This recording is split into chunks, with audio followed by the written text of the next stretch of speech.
It's with my great pleasure in the times that we are dealing with all kinds of crazy things in our life. You'll see now that our youth are coming to the streets and marching and demanding really of all of us to look introspectively about our feelings about racism.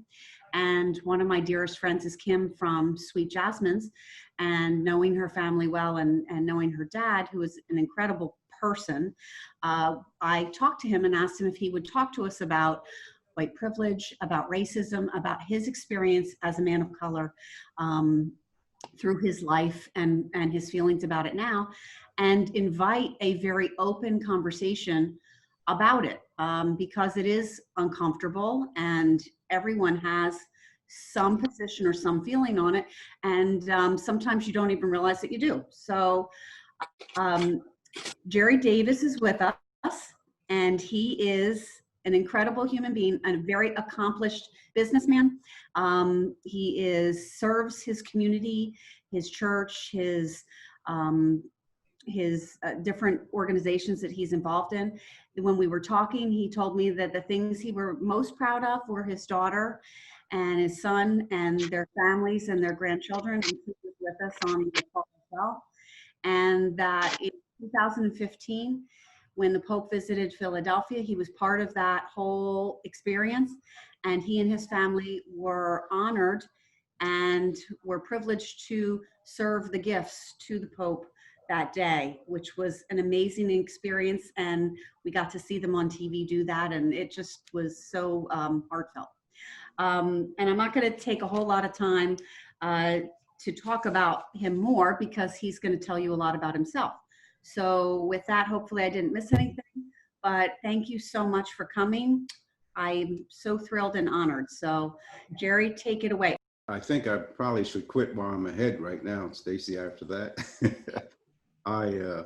But seriously, I'm just honored to be here. And as Stacy knows well, I'm involved and still am with the Archdiocese, and we always start our meetings with a prayer. And it was wonderful that you had a prayer, because I recognize that we're all in the presence of our Creator, and he or she has expectations of us, and it starts with that prayer. Stacy, I'll talk to you first off. It takes courage, and you and the other folks who are involved with today, my hat goes off to you, because this is not, as you correctly said, a comfortable area for us to talk about. Quite frankly, the reason I'm doing this is because of Stacy and because of the Rotarians, because of what you do and your commitment to make this a better world, so that when we leave, and I hate to tell you, none of us are going to get out of here alive. When we leave, we want to make sure that it is better than it was before we got here. There is indifference, and I'm talking to the Archdiocese about this as well on a separate track. There's indifference, there's what I call racial apathy, and why should I bother with this? Everything's fine.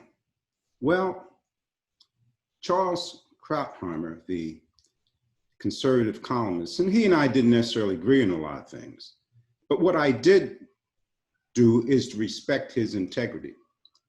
And he said that you're betraying your whole life if you don't say what you think and you don't say it honestly and bluntly. And so what I will be saying to you is honest and blunt. It's hard not to mention John Lewis as a start. And quite frankly, I was trying to figure out, where do we start with this? And I said, let me just start with this icon, because one of the things that he said is that he's not about making people feel guilty. He's about making people feel responsible, and not so much responsible for what has happened. And that is another topic for another time. I'm reading an 800-page tome about Frederick Douglass. And so that's all about slavery. What I'm talking about is focusing moving forward. And the best way for me to start this, and the toughest part of any journey, as Confucius says, in a 1,000-mile journey, is that first step. And so the first step for me was to mention about John Lewis, and then to tell you about me. Now, let me just throw out a disclaimer. I'm not a Black expert. I'm Gerry Davis, who happens to be Black because that's the way the good Lord made me. And he made me that for a reason, as he made you for the reason that you are. He could have made us all green with the eye in the middle of our forehead, and so we'd all be Cyclops. But he decided, or she decided, that we're going to be as we are. And I wonder if, in fact, the good Lord is happy with how we are doing this. And so for me, my narrative, and every Black person, and as you have your stories, every Black person has a Black story. I have mine. And I'm going to try to truncate some of this. I've been around a long time, but I'm going to try to truncate and give you some pieces of my life, which shaped me, which make me who I am, a work in progress, as my wife would say. Still got a lot of work to do, but it made me who I am, whatever that is. I have to go back to really 4th grade. We had a natural disaster, which I won't talk about, but there were 10 of us, and we had to all go to different families. Some were family members, some were friends. The next oldest brother to me, my brother Alan, who's still very much alive and a voracious reader, Alan and I went to New Jersey to live with an aunt, my father's sister. We were Catholic, and I say that not to say Catholic and this and that. No, I say that to give you a frame of reference because I respect every religion. I even respect people who don't have a religion. Hopefully one day they'll look at it a little differently. But we're in 4th grade. There are only 2 Black kids in this whole school. Mount Carmel in Ridgewood, New Jersey. At 4 years, in your 4th grade, you kind of really admire the priests and the adults and the nuns. And so I just love this nun. And this is not a very pleasant story. And so some of these things, I'll try to make it light because I don't take me terribly seriously. But at the same time, I'm as serious as a heart attack in what I'm saying to you. I'm in line, getting ready to go out to recess. This little girl, I don't know, maybe I was a cute kid. I don't know what the story was. But anyway, she reaches over and kisses me on the cheek. At that precise moment, the nun turns around, sees this ending, and she says, quote, "Gerald, I knew one day you'd show your true colors." So I learned that I was different in 4th grade. I had not done anything. I did not initiate that, but she just assumed that it was me, and she knew one day I would act out. That was devastating. I went home and told my aunt, and she gave me some stories as some of her experiences, and she just said, "Honey, you have to understand." And it was very tough for me. Okay, fast forward back to Philadelphia. We're now back home, united as a family. And the priest at St. James Rectory, for whatever reason, and it's God's hand, only about 3 or 4 Black kids in the whole school, but they decided that they wanted me to work at the rectory. All through high school, all through college, I worked at the rectory. Basically cleaning the school from 3 to 6, going back from 7 to 10, answering the phone, doing mass cards, all the things that someone would do. And I'm just so happy that they decided to do that. And I also will just take the opportunity to say that in those days, you had a lot of priests, and they were all like fathers to me. It wasn't anything else other than them being a father to Gerald. In other words, whenever there's a report card, the fathers would come and say, "Hey, Gerry, in this report card period?" "Yes, Father." Well. I showed it to my father at home, and I had to show my report card to about 5 or 6 priests. And that's the way it was. And it was a beautiful thing. They helped me to understand how to talk, how to treat people, the tone of what you say matters. And also importantly, Gerry, you matter. You matter. Well, one day I was leaving the rectory all the things you do, click this, close that. Father, I'm leaving, it's 10 o'clock. Okay, Jerry, be careful going home. See you tomorrow. I get about 5 blocks away from the rectory, and I don't live that far from there, and I'm about a block from home.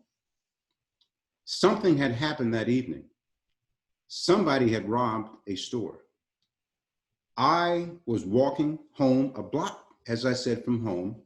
These 2 motorcycle cops, you know how they break the hats down and so forth, and they were just the biggest guys I'd ever seen. Now, they probably weren't as big, but when you're, you know, whatever, 14, 15 years old, these are big guys. Well, they grabbed me. And they said, where are you coming from? I don't know what the words, you put the word in there. I said, in all innocence, I'm coming from church. Slapped me upside my head, threw me up against the wall, called for backup, had a car come take me to the police station, throw me in jail. Because they said, you were wise, whatever, when I said, I'm coming from church. Well, I was coming from church. That was the truth. But I was judged. I was judged. Okay, I'll move past that. I go into the military. I always wanted to be a Marine. That's because, to truncate this story as well, 10 of us, one of my brothers went Marine. He was my idol. He didn't die in Korea, but he was literally blown up in Korea. So he was never Charles again, but he was my hero. And so when the sergeant came to the house to tell my dad that they didn't think he was going to make it, I'm listening. That day at 12 years old, I became a Marine. I joined the Marines for my brother. Anyway, I'm in training, and every third day when this sergeant had duty, I knew I was going to catch HELL. Again, only black guy. He would take me down to his office. He'd make me sit in the Marine Corps chair. The Marine Corps chair was sitting in a chair like I am right now, but without a chair until you fall out. He would have told me to bring my rifle with me. He would take me outside. He would cut the faucet on. He'd take my rifle. He'd jam it into the mud. We're talking, it's 12:30 a.m. because he woke me up at midnight. And I then would have to go back, clean my weapon for inspection the next morning with the blanket over me with the flashlight so I can pass inspection the next morning. Well, you see, I could have really hated white people. But you know, I had faith. I had a father who prayed for us every single night. He said his rosary every night, and he spoke to the good Lord, asking about grace for his kids, and he spoke and asked for that for us by name. So I had that going for me. Also, it helped me to understand that all people aren't bad, because there was another sergeant, also white, but he only had 3 stripes as opposed to 5. And he said, Davis, sir, he used to call him sir. I had to call him sir, sergeant. Yes, sir. You don't let him get to you. You understand? Yes, sergeant. You understand? Right in my ear. I hear him to this day. And I was committed to becoming a Marine Corps officer. And this sergeant, the one that beat me up, I prayed for him. I still pray for him. I pray for him that if he's still alive, that he'd one day understand what he was doing, because he's doing something because of, not for any specific reason other than the color of my skin. I go into the Marine Corps. I was a pretty good officer. I'm only going to take one brag, because I love the Marine Corps, because of what I had to go through to become a Marine Corps officer. And there weren't any others.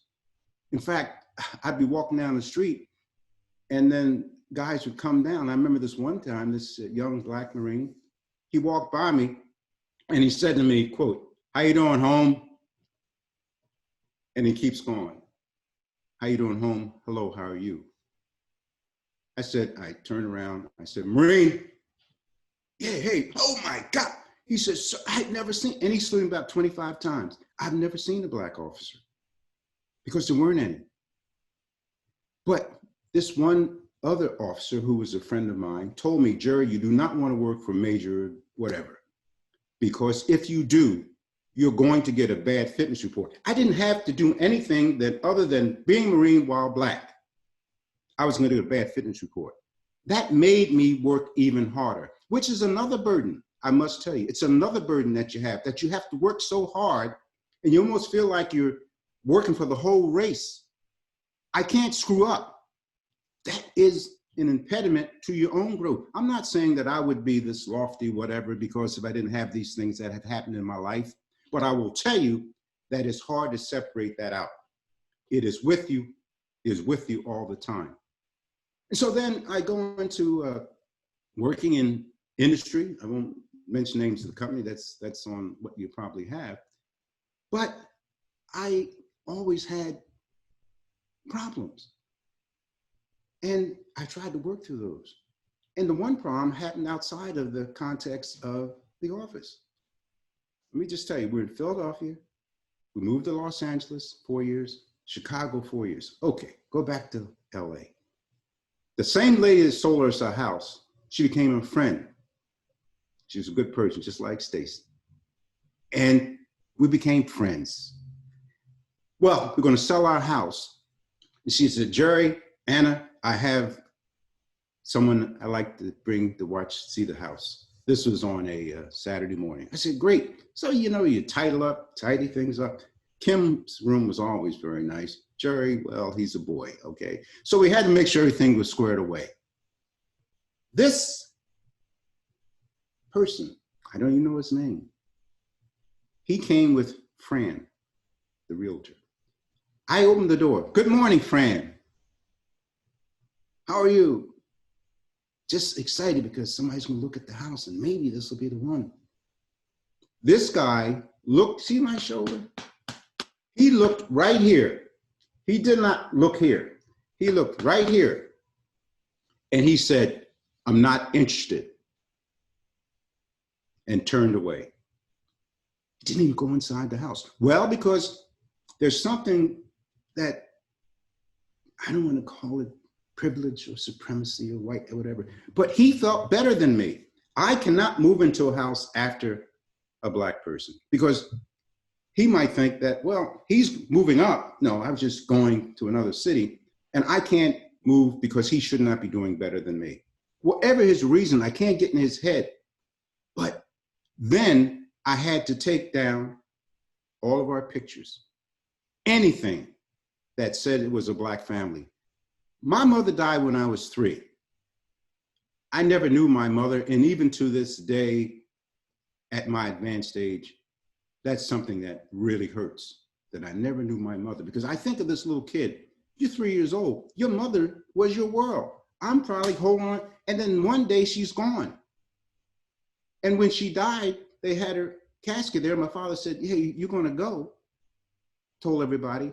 And I said, why is mommy sleeping so long? I say that to say we had a picture, which is up here, right behind me, of my mother. It's the only one that I have. I had to take it down. I had to take my mother's picture down so that I can sell my house. We did sell the house, moved to Chicago. We're going to take a trip, come back east to see the family. We're loading up the car, back and forth, back and forth. It's dark. I don't know what time it was very dark.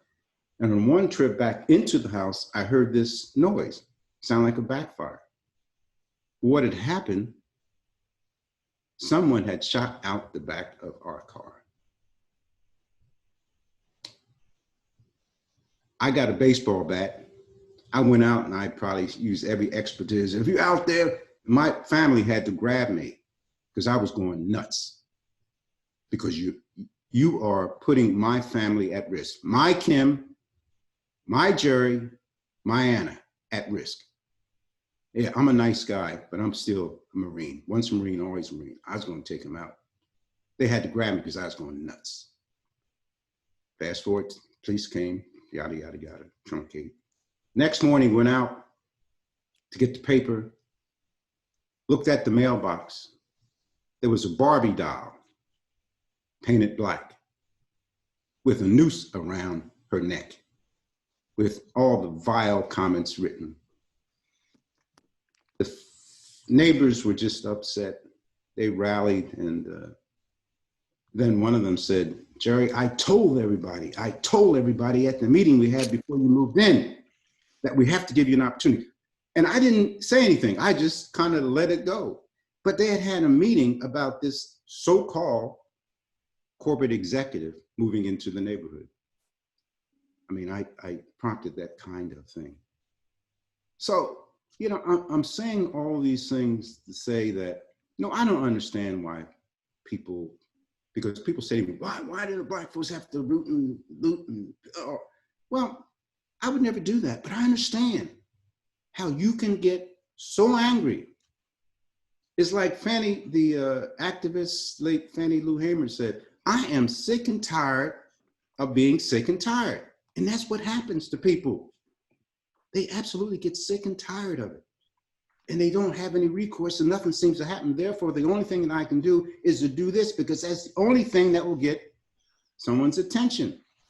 To begin to treat people as people.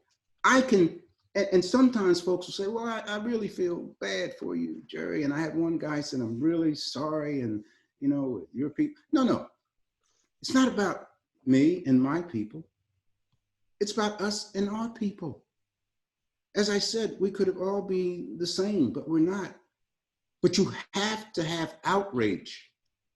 You have to be as upset when something happens to, well, it's the, and I'm not to talk politics, and I won't, but with the Chinese community, when we're saying it's the Chinese virus and so forth, I mean, I was very upset with that.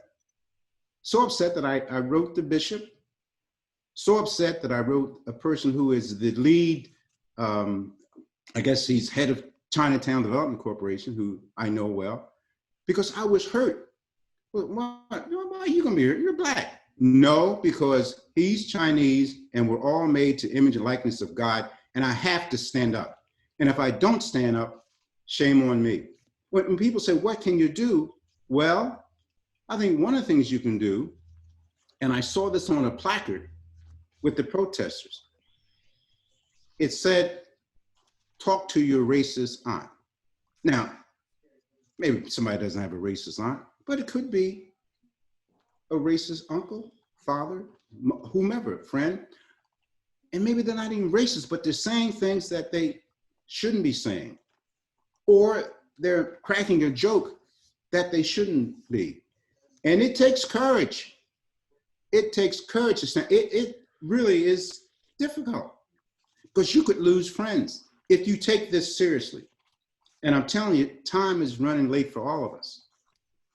I mean, what do you do with your life? How important is this to you?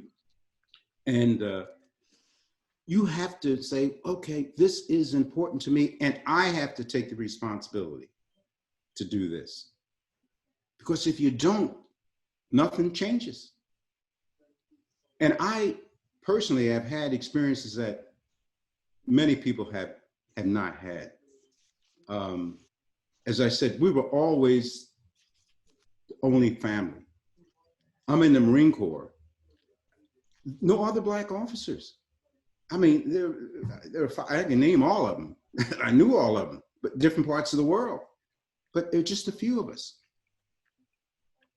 But I knew that I had a responsibility to do something in my small way. And it doesn't have to be something big and huge. It takes time. This is a marathon. It's not a sprint. And we have to say, okay, what's my reason? And Mark Twain says that we all have to ask ourselves and talk about the day, two important days in your life, the day you're born, and the day you find out why, period. Why are you here? And if we don't do that, really, shame on us. I will tell you another story. Marine Corps, we're going through training, and there were about 5 or 6 of us. I'm the only, again, black guy, person of color. We had a little R&R Saturday morning, went in town, Quantico, Virginia, to get something to eat. And a lady came over and she said, I can serve you, but not him. Well, there were 2 indignities. One, she couldn't serve me, and 2, she couldn't even address me. Well, what happened, there was one guy, he was a quintessential Marine, unlike me. This guy had the little waistline and shoulders out to here. And the big Irish guy, and we call him, he's redhead, we call him Big Reds. So Big Red said, so you can serve me, boom, boom, boom, but not him. She said, yes, but please don't make any trouble. I'll get him a brown bag sandwich. He can take it outside and eat it. Well, we had been running up and down those hills, and I even questioned, why am I going to be a Marine? I can't eat, but that's another story. So Big Red stood up and he said, so you're telling me you can't serve him? She said, yes, sir, that's right. With that, Big Red took the table, threw it up, and we ran out. So I'm saying that, let you know that, yeah, there are situations here, but there's a little humor in some of this as well. And there are good people everywhere that just want to be the best that they can be. And that's all we can do. But your responsibility is to make sure that you do your part. That is if it is important to you. And I assume the fact that you're on this call, that is important to you. And again, don't try to move mountains. Don't try to do it all in one day. Just do it progressively. From here, just do it progressively. And you'll be able, hopefully, to change some people and how they think and how they view it. We're all in this together, folks. Gerry Davis can't fix this. But we can do it individually and collectively, and it cannot be done without white people. It can't be. Black people can't do it. Black people talk about race all the time. As I said, and if you, Stacy sent that out by Arthur Ashe, it is something that's on our radar every day. How do I navigate these waters every day? White people do not talk about it. It's not something you want to talk about. I didn't do anything about slavery. That wasn't me. I wasn't even here. Why should I worry about that? Well, you have to worry about it. Because Gerry Davis is God's child. Stacy is God's child. Kimmy is God's child. Amy, and so are you. I love San Francisco. But we have to take that responsibility. I have 52 other stories. I'm going to stop. Because all I wanted to do was to shape the narrative. You put flesh on it. You do it. And as Joel Osteen said, I am ... In other words, you put that on there. I am going to talk about this. I am going to have a meeting as we're having right now. I am going to talk about this around the kitchen table with my family. I am going to talk to my pastor, minister, or rabbi about this and say, we should have some conversations, because you have to have conversations, though they may be things that you don't want to do, because they're painful. I mean, this is painful for me. As I said, it's not something that I choose to do. I'm not, as I said at the outset, a Black expert. I'm doing this because Stacy asked me to do this. Stacy is part of my family. She loves us and we love her. As simple as that might be, that is so powerful, because that is what's going to make the difference. See, I know more white people than white people know Black people, because I grew up that way. As I said, those priests were my fathers. The housekeepers were from Ireland. They were all Irish ladies, and they taught me this and they taught me that. They raised me. So I was raised, and I've said this to other folks, I said it to the Archbishop, I've been raised by white people. as well as Black people. I've been blessed to have people in my life that cared about me because they cared about me. And they took the time to invest in me. We went back and forth when I was in grammar school for whatever reason, I don't know, but one time we'll be in public school, another year we'll be in Catholic school. So in public school, I was the head of the class. Catholic school, I was the dummy, bottom of the class. I was probably somewhere in between the two, but the nuns in 8th grade, when I came back to Catholic school, I was behind. They took me at night up to the rectory. Again, that was before I started working in the rectory. They took me to the convent, rather. And they tutored me every day and made sure that I understood what was taking place, and so that I was able to catch up. With God's grace, not only did I catch up, I won the scholarship award in 8th grade because of what they did for me. So how am I going to be anti-white people? That's not even on my radar. I respect people, and the only thing that Black people and people of color are asking is that you respect them. Stacy, I'm going to stop, and if anybody has anything they'd like to say in whatever way you'd handle the questions. I probably heard the question. I may or may not have an answer to it, but I will be honest, just as Charles Krautheimer said, I'll be honest and I'll be blunt. Okay, thank you.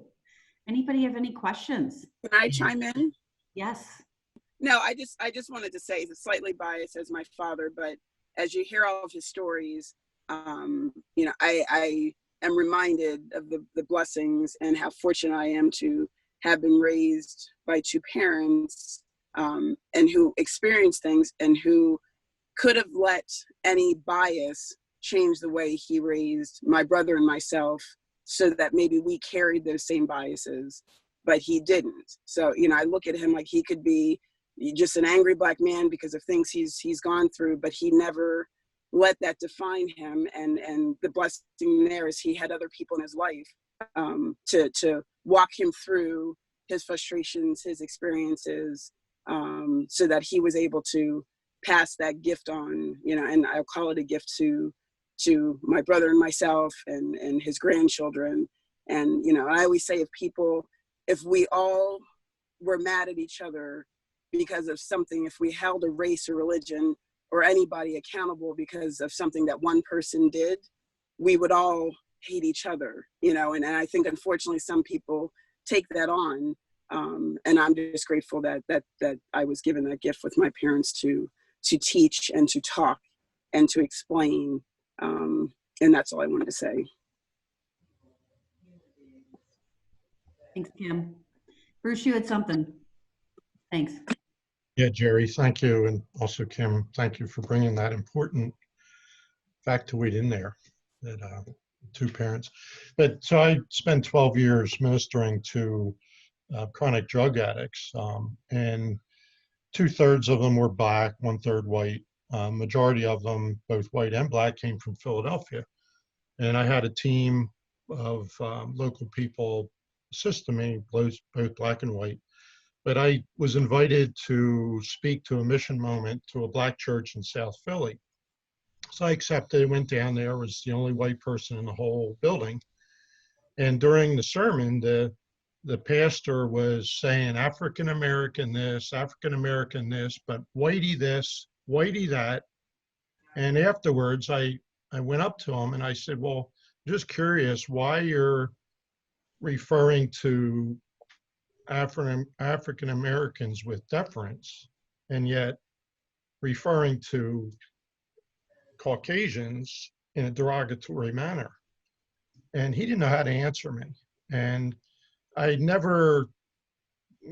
respect what you had experienced and the things you did, because I experienced the opposite way during that mission moment to that Christian church, which my goal was to return those people as different, you know, that had been transformed by the Word of God, but they didn't care. I was white, so they didn't care about it. And it was really crazy. And my ancestors were leaders in the Underground Railroad in Chester County. And yet I'm looked at as someone to be hated because of my skin color. And so just making those comments, I respect what you've been through, Gerry. I respect your heart that you have now of, asking all of us to take responsibility, not just white people, but all of us. So, thank you for attending. Thank you. Let me just comment, and what Kim said kind of reminded me of that you have generically, you have a choice. When bad things happen to you, you can be bitter or you can be better. And I'm afraid there's always that at the margins, whether it's a 10% or whatever, of people that instead of trying to be better and to be right, are going to be bitter. And unfortunately, that's what happened in that particular case. They weren't able to rise above themselves and their own insecurities or the hate, whatever they might have, because you shouldn't be calling people whitey.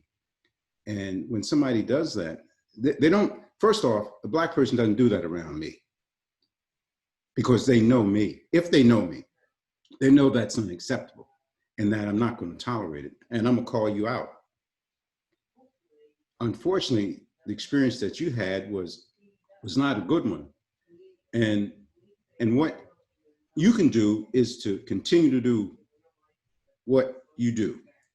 And as Maya Angelou, the poet laureate, civil rights activist icon, said, you do the best that you can until you know better. Then when you know better, you do better. So that's all you, and I'm saying generically, sorry, your name, that's all you can do. And recognize that there's always going to be that 10%. I know that 10% is out there. I'll just give you 30 seconds of another story. When I was going from Philadelphia back to North Carolina, Camp Lejeune, this one time, I was running out of gas, and I pulled off, and you had to go a mile off of the main road to get the gas. I went to this place.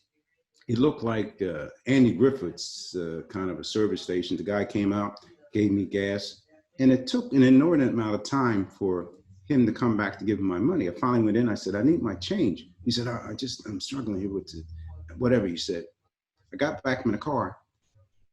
I looked in my rearview mirror, and there were about 12 to 15 guys in a flatbed truck with pitchforks, clubs, and whatever. And we all heard about Emmett Till. I could have been Emmett Till, because as I looked up the sign, because I had an Austin Healey 3000, which was not a car, it was a machine. And I just pulled out, there was a sign up there that said, the KKK welcomes you to Lamar County. I saw them in the rearview mirror, just the distance. And I thank God for that car. And that's an overstated kind of response to say that there's that 10% out there and you probably aren't going to, but don't change you. Don't let them change your behavior. What you should do, and hopefully this conversation, not because of what I said, but because what you're experiencing here is transformative. That you're going to continue to do what you do. You can't worry about this guy who's saying this, but you might have a conversation with him if you want to, or other people, but you may or may not be able to change him. But focus on those that you can. So don't change you.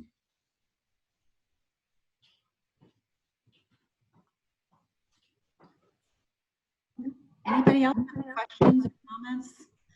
I do want to say that even before the marches that happened in the last month, I have always been, the positive, glasses half full and probably overflowing. And I feel like that our children see things differently than we do. And obviously there's places where maybe they don't, and it's because of what they've learned from their parents. but I know living in this area, I feel like Jordan, Kim's son, and Chantel's two daughters see things differently, or don't see things maybe as black or white. They're just friends, which is so nice to see. We should all be more like that, right? Yeah. I don't know if anybody else has other comments or questions for Gerry or even for Kim. Yeah, go ahead, Craig. First of all, Mr. Davis, I wanted to say thank you for taking time out of your day. And I'm from the Broomall Club. This was an invitation for us to attend, and I'm really glad I did. I felt like listening to you speak is something that everyone in our club should have participated in. I'm hoping they'll check out the video. And also wanted to thank you for your service as a Marine. Thank you. That's it really means a lot.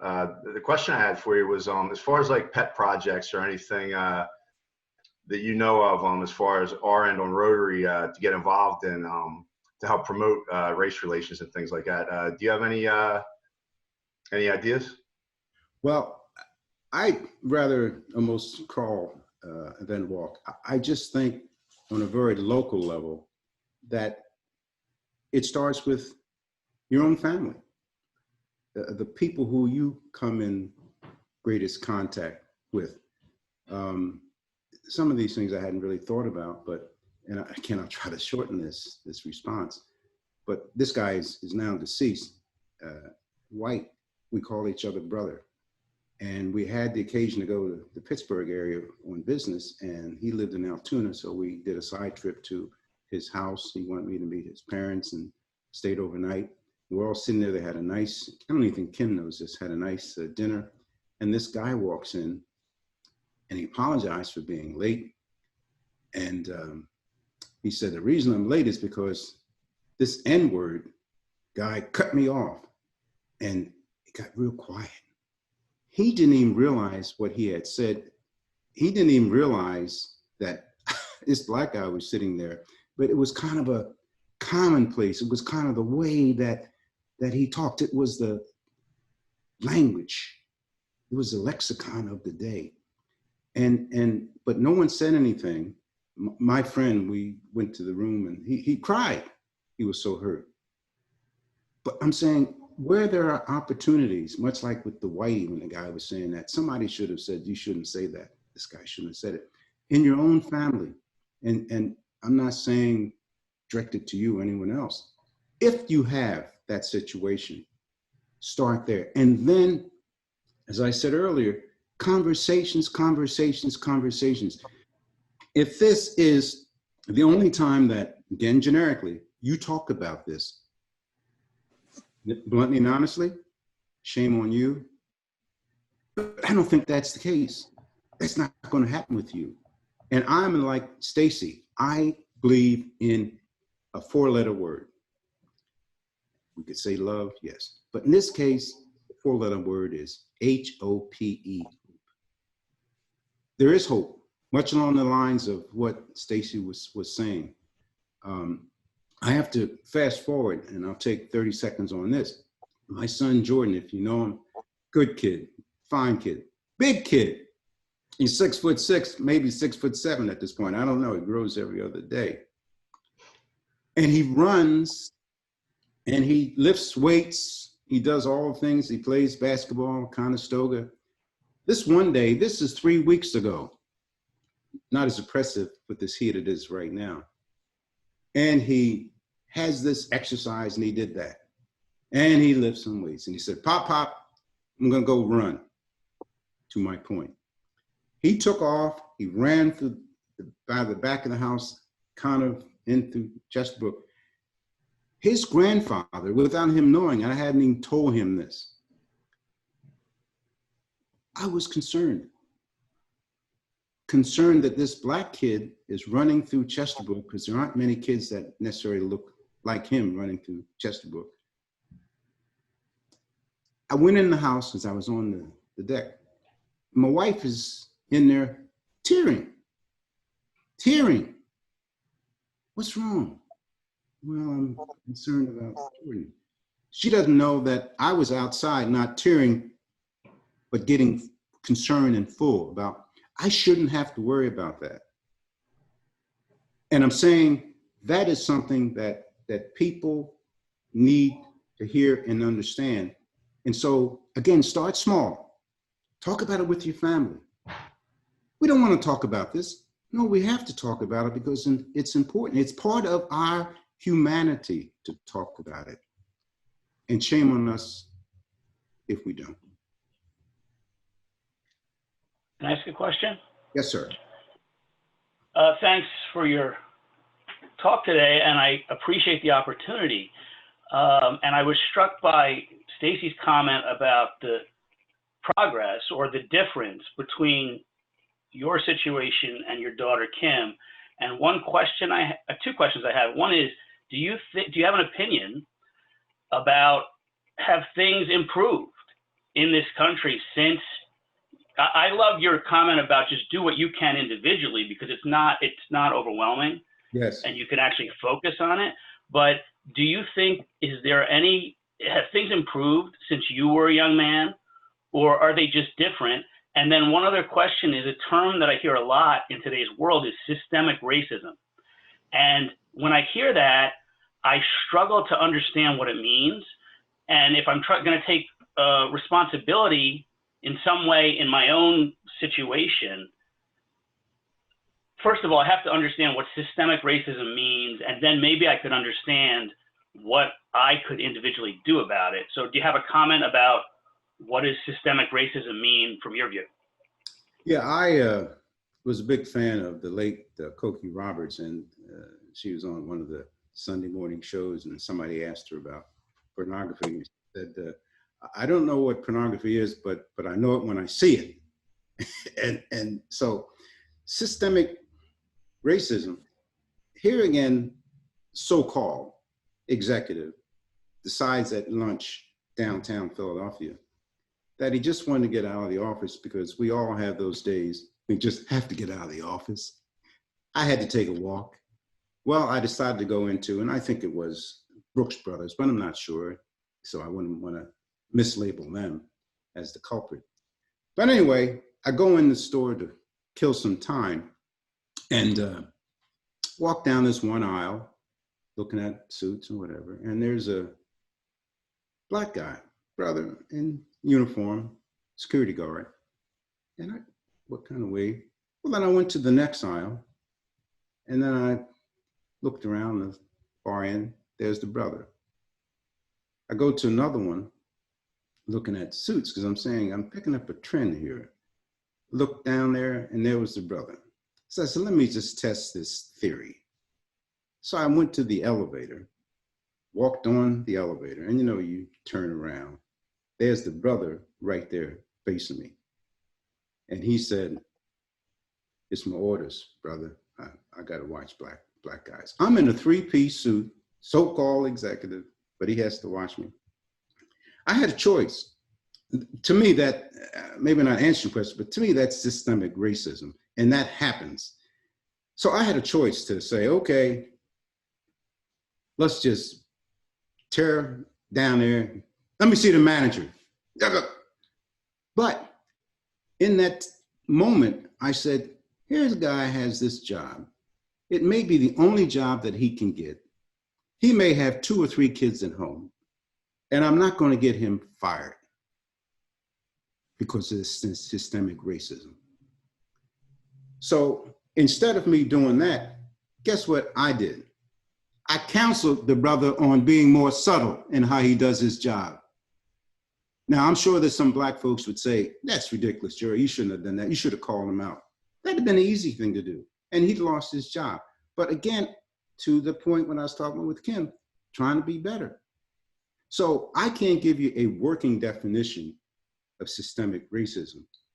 But when you can't sell your house, when you have people that have rules for you, and all these other things that happen to you, there has to be some reason for it.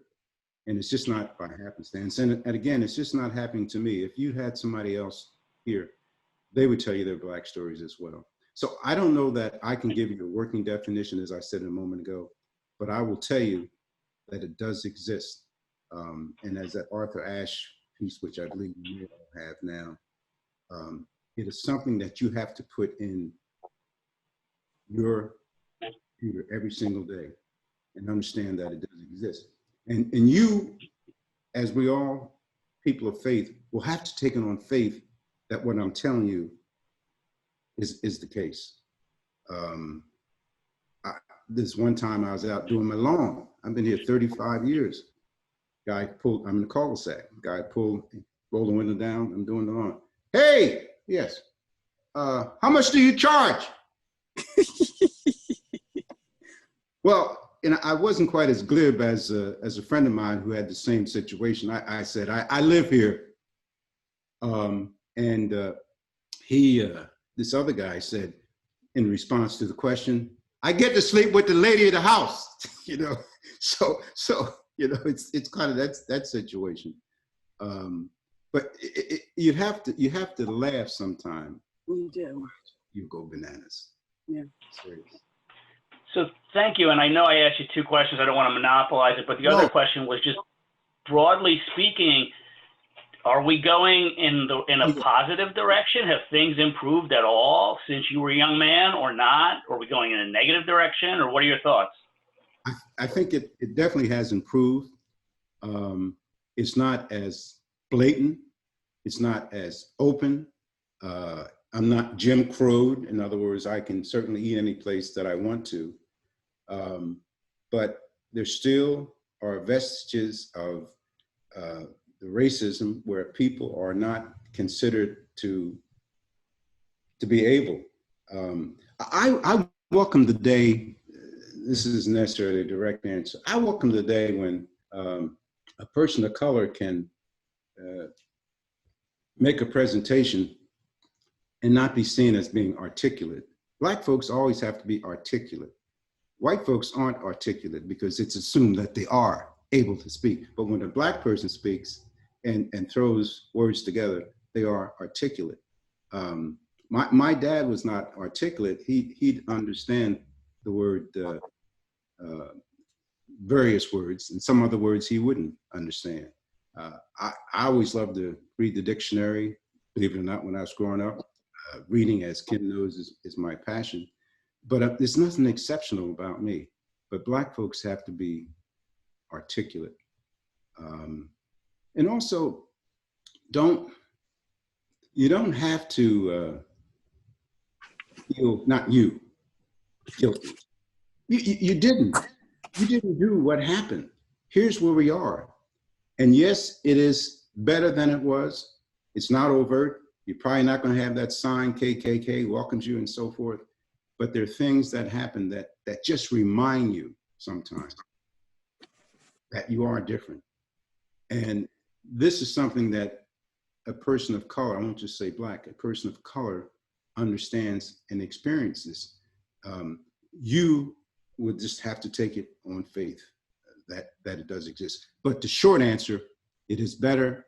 You know, my grandson Jordan, I think, is being looked at as being Jordan, not the Black Jordan. He is Jordan.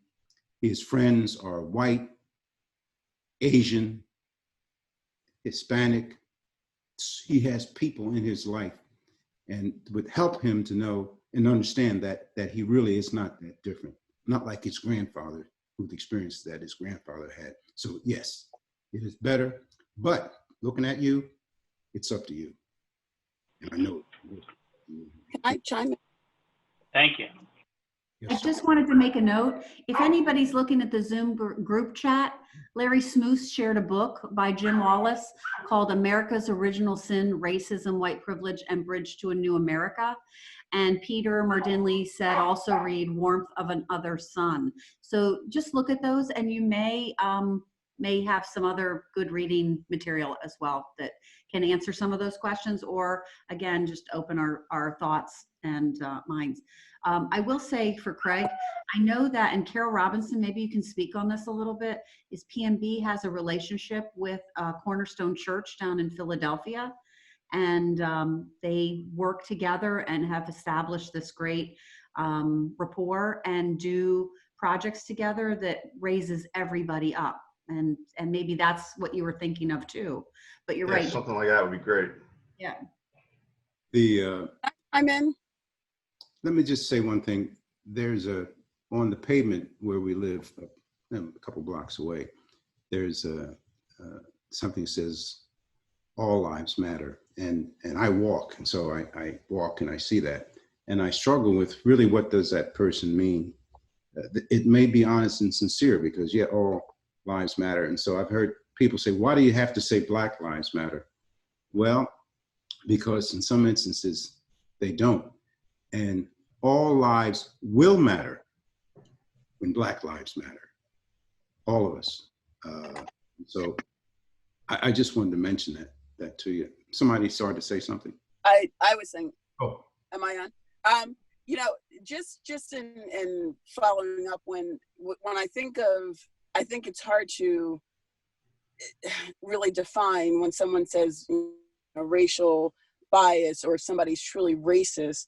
You know, I know for just as an example, when I was at my baccalaureate for high school, I went to James Madison. It was a hard school to get into because they called it a sleeper school. So a lot of people from my school were applying. A few of us got in, and I can't tell you now. Let me preface this by saying, I did not play basketball when I moved here. They saw, you know, I mean, I think the bias was there that you know, I was really, there were only a few Black families at Conestoga at the time. And those are things that we need to get past. And I'm going to tell a quick story, and Stacy's heard it before. When Jordan was in like 3rd grade, they had the pictures up on the wall, and they asked all the parents to bring in baby pictures, you know, give their kids baby pictures. So I had a picture of Jordan, chef's outfit on. He was sitting down, barely walking. So he was kind of just sitting there. And he came home and he said, "Mom, Charlie guessed my picture before we were supposed to." And so my husband and I both looked at him and said, "Why do you think that?" "Well, duh, Mom, I'm a boy and my mom's a chef." And of course, my husband and I look at each other and we were like, that ain't it. But for me, it was a proud moment that my son, he didn't even go to, well, because I'm the only Black kid, I'm the only kid of color up there. And that's how I raised him, not to define himself. Okay, well, I have 2 white friends next to me, 1 African-American, 1 Asian.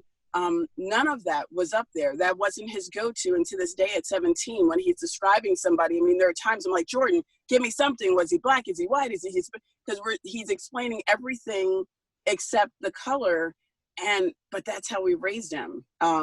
So it's, you know, I think it's a little bit of everything. It's not the obvious thing to go to when you're explaining, you know, when you're talking to somebody, or where you're, you know, giving a description, but also those biases that people just have, and they lead with them. I mean, the easiest, that was their go-to, that I was playing a sport. So, and again, going back to what my dad said there, when I got to college, there was somebody that we knew. My dad knew the president of a college, and his friend was a professor at James Madison. He wanted me to meet him. And so I went to him. And when I left, we sat and talked for about a half an hour. He got up and he's like, he's like, "You speak English really well. You're very articulate," which I've known that sometimes, but to my dad's point, how would my dad's public my dad reads more books than I could possibly ever catch up on. My mom's a school teacher. This is what I know. These are people that I'm surrounded by that sound this articulate, but I never thought about sounding articulate. I just sounded like Kimberly Davis, like Gerald Davis, like Anna Davis, who I was raised by. And the fact that this was an English professor that had this bias, and I didn't react to it, because what was I going to say? He could probably say, no, I didn't mean it that way. But I only have one way to take that, because my feelings are my feelings. It's not often what you say, it's what's communicated to the person and what's perceived. So if we need to also kind of shift how we communicate with people. And as I tell my son, I said, think before you speak. Think before what you're saying. And is it kind? Is it right? Is it necessary? And if those things aren't in play, it's like, do you really need to say something? But if we stop and think a little bit more before we speak, I just think the conversations might be different as well. And I'll just end there. Stacy, I know we passed the hour and it's a hard stop in a few minutes, but I just wanted to say one thing actually to Tim about the systemic racism. I hadn't thought about this, but our chairman, when Kim said that, it reminded me, our chairman was being honored in Washington. He invited my wife and I to join him. She couldn't because she's a school teacher, so I joined him and his wife. I was waiting for him to come down, and then we go to the ballroom. This guy walked over to me. I'm in a tuxedo. This guy walked over to me, Tim, and he said in the most condescending tone, "Where's the restroom?" Well, it wasn't an insult to Gerry Davis as it was an insult to every Black person who works at a restaurant or wherever, hotel, and is in a tuxedo. And I had just gone to the bathroom. I said to him, and I couldn't even look at him the way I looked at him, but I said I had no idea. That is systemic racism. And again, it's not getting at the definition, but here, this is not that long ago. Not that long ago, before I retired, that this guy made an assumption and talked to me in a condescending way. And that happens today, and it's unfortunate.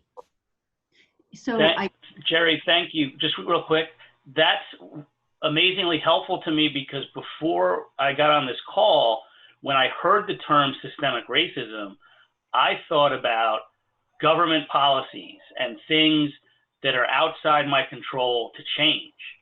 And I think that what you're saying, at least from my perspective, is that it's integral, but it's something that I could take individual action on as I encounter it. I don't have to think of something bigger than myself, that there's a giant thing out there that I need to work on. I can just address it individually, and we all can, by paying attention in our own lives and making small changes. Is that Tim, kind of what you're saying? well. You said it well. I wish I had said it that way. Thank you. Okay. Thank you. Good team. One last thing I do want to say, I didn't know if anybody else has any other questions. I did want to mention that if anybody does follow Savvy Mainline on Facebook or just online, there's really good articles in her July where she's talking about racism right in our community and in some of our schools and private schools. And people are commenting on Instagram about experiences like what Gerry and Kim are talking about in their schools. So if you apply what those kids were doing to their fellow classmates, and then you look at us as Rotarians and the four-way test, and is it good for all concerned? Is it fair and beneficial? Is it, creating friendships? And the things that those people were doing, or that guy asking where the restroom was, isn't doing that. So, certainly if we look as Rotarians at our four-way test, which we live by, applying that to our relationship with others definitely promotes goodwill and friendship. Well said, Stacy. I'm going to stop. Thank you all for just being a part of this. And it's not something then that I really want to do, but I want to do it. I know that's kind of a disconnect, but I mean it. And thank you, Stacy. God bless you all. We really appreciate it. It's hard. And just what Tim said, it's like, what do you do to be better? And it's just figuring it out for each individual. But you're right. I think small steps are the way to go, and we can all make it better every day, right? Well, again, Maya said, do the best that you can until you know better, period. Then when you know better, do better. Yes, thank you. Thank you, Gerry. That was very, very interesting and very timely. Thank you for your service as well. Thank you. Hoorah, Semper Fi. Thank you, everybody. Have a great day. Thanks again. Bye. Bye. Ring in the gong.